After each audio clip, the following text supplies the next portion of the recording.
Hello, and thanks for listening to the Lore of Alaire. I'm Ian the Dungeon Master, and in this video I'll begin going over the past 3,000 years of history on the continent of Alaire, before the present day when our upcoming real play campaign will take place. If you enjoy our content, make sure to like and share this video, and make sure to subscribe to Freakopolis to catch the Lands of Alaire live play coming soon.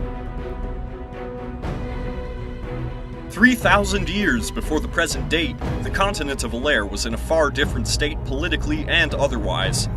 Long-lasting powers were just emerging, and magic flowed through the land free and wild. Frost giants battled with dragons high in the mountains. Tree-ents roamed the forests. The Feywild and Shadowfell melded with the material. Necromancers built profane shrines, and clerics inspired by the gods would build temples greater than any made sense. Miracles of the arcane were a daily occurrence, seemingly due to an incredibly powerful enchantment over the entirety of the continent referred to as the Old Magics. In the lands that would become Carid Morin, home of dwarves and the other subterranean dwelling races, Clan Molnar had just begun to rise to prevalence. Though dwarves had lived on Alaire for many generations prior, their people were spread thin across the continent, the result of multiple centuries-long wars with the giants, which are still told in song today. With no true homeland to unite them, there was little organization between the clans, and so the dwarves meandered across the land awaiting their chance at glory. Then came Clan Molnar. Little known, they lived among northern Elenvir, working mostly as stonemasons. Among them, a young brash dwarf named Huronin promised to bring his people to new fortune and grandeur. He claimed to have had a dream where he saw Moradin, father of dwarves, take a hammer and raise it into the sky. Then he brought it down to strike Alaire like an anvil, and where the crater of this impact remained, the rivers of the mountains flowed. A great lake had formed, so large one couldn't see one coast to the opposite, and as deep as the sea. Huronin knew this was the future home of the dwarves on this continent. Spreading further out from the Themaean Bay of Elenvir, Huronin Molnar personally led an expedition of 9 dwarves into the unexplored north, where he and his men began to settle Lakeview Stronghold, or Nunverin Baraktal, as the dwarves called it. The new stronghold was positioned next to the newly discovered massive body of fresh water, Lake Serenalter. As their pickaxes struck into the cold white stone night and day, completely isolated in the wilderness, none but Huronin Molnar could have imagined the vast wealth they were soon to discover, nor the influence of the empire they were taking the first steps in establishing. During this time in Elenvir, the long-lived elves and their guests spent their days living peacefully along the Asheran coast. Their capital city of Sumedia known far and wide as the primary center of civilization on the continent. Their people sailed the crystal-clear waters of the Themaean Bay, fishing and enjoying the sun, or visiting their cities to enjoy the art and beautiful marble architecture that seamlessly blended with the low cloud-covered mountains. The people of Elenvir were led by a senate of philosophers called the Avanothians. Being elves, the Avanothians would often take decades to make simple decrees, more than willing to entertain every single angle of a problem before coming to a firm decision. After all, who had more time than they to determine which path was best for their people? Later in the Era of Mists, around 2400 years ago, a lesser-known philosopher rose to have a seat in the Senate of Sumedia. Zariah Oratelia, an incredible orator whose passionate speeches on the free will of all mortals, specifically non-elves, came to have a profound effect on the culture of the kingdom. Though the worship of the elves' creator god Corellon Lorithion was, and still is, a daily ritual to the elves of Elenvir, the first of the awe-inspiring Oratelian temples of Sumedia came under construction not 100 years after she had joined the Avanothian Senate. These massive cathedrals were in honor of other gods, at least those found worthy of respect and devotion for as long as the elves were anchored to the material plane. To many, the temples of Orantelia were beautiful achievements of elvish craftsmanship in devotion to the divine. However, their construction caused a serious divide among the people of Elenvir.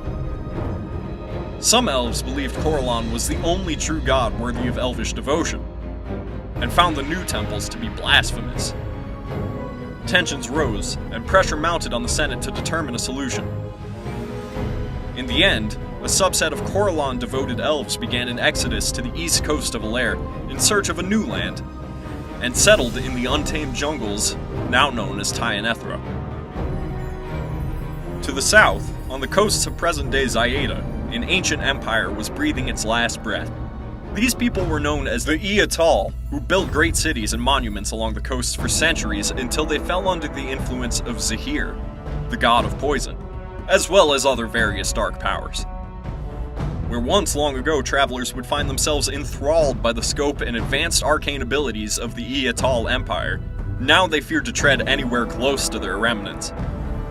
Entering the jungles meant risk of stumbling across a beautiful hidden settlement of immaculate roads and temples completely filled with petrified humans, only to find that every living thing that drinks from the nearby stream still turns to stone. Or coming across a pyramid where an ancient Eatalan high priest of Zahir evaded death, and through profane lichdom seeks to rise back to their former glory by amassing an army of the undead. Old tombs filled with poison dart traps, toxic gas, trapdoors, and other dangers are a given. It was not for a few more centuries that the Zaidan area once again became active and relevant after the decline of the Eatal Empire. Far to the northeast, very few people lived in what is now considered Sarengar. Those who did led a difficult nomadic life, as keeping permanent settlements was near impossible due to the constant threat of dragon attacks or orcish invasion or marauding giants, or a variety of other dangers that the people of the north slowly grew accustomed to. At least, this was until Gralter, the first Jarl, an ice giant shunned by his people. Gralter was particularly intelligent, and actually quite gifted at manipulating nature magic. Eventually, after many years of hardship and loneliness, he came across a band of wandering nomads, the Core, or the Free Roamers as they are now known today. They took him in, their druids trained him and refined his abilities, and together, Gralter and the Core tribe thrived in the savage north, growing in number until finally their nomadic lifestyle was difficult to maintain. Eventually, the Core settled at a point of land on the northern coast between the Hammer of Moradin and Two Crows Bay, at the very tip of modern-day Farrenwell. There, they created a large camp, and with Gralter's help, a palisade that kept them safe from a great many outside threats. This settlement became known as Frostpoint, the furthest northern town on Alaire at the time. Simultaneously, far to the south, in the arid landscape of modern-day Vokenreath and Kel'Ira, lived a curious people named the Viscari. An old nomadic civilization of humans, half-orcs, and any others capable of surviving in the hostile climate.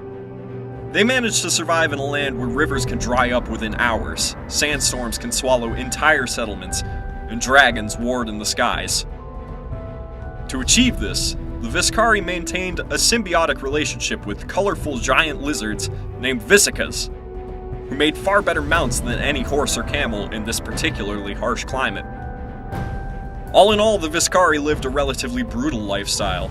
Dying of thirst or exposure was not uncommon, especially if one's Visica died or escaped. Due to the scarcity of resources, one Viscari tribe would not be looked down upon for skirmishing with another in the name of survival. However, in this relatively chaotic civilization, there was one inexcusable crime. To slaughter another's Visica unjustly was punishable not just with death, but sacrifice as tribute to the local dragons. It was known that deep in the southern desert, mysterious ancient conclaves of dragons had settled along the coasts, and in the mountains and canyons long ago. The dragons battled over territory, metallics and chromatics alike, for some unknown reason fiercely attempting to take ultimate control over the arid landscape.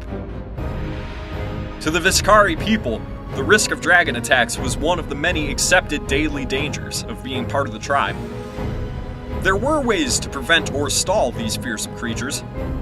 One thing the Viscari collected more than enough of was gold. To them, the metal was worthless, but to the dragons, the innate lure of treasure never ceased. So began the tradition of sacrifice and tribute, leaving men and valuables abandoned in the deserts for the gods or dragons to do with what they will. One such man was made to be sacrificed in this way, though he pleaded innocence to his crimes. His name was Aradine Lox, and when he was bound and left in the desert to die, a strange creature stumbled across him, a dragonborn with shining blue scales, who brought him far south to a cave by the coast. There, Aradine lived as a servant to the great blue serpent Orikask, performing backbreaking labor in the mines and kelp fields for many years. Then, a miraculous occurrence took place. Aradine, mining alongside the dragonborn servants of Orikask, broke into a small crawl space, which he squeezed through, delving deep underground. 2 days later, he emerged in the desert riding a monstrous basilisk, which he used to exact his revenge. He decimated Orikask's children, turning them to stone, and severely wounded the blue serpent herself. How Aradine gained this new ally is a mystery. However, upon his return home, the Viscari bowed before him, and the first Sunrider King was crowned. Just as far south, but slightly further to the east, another peoples were living an entirely isolated life, laying low among the shadows. They survived among the tropical hills and bamboo forests, living in clans that held a feudal lifestyle uncommon to Alaire at the time.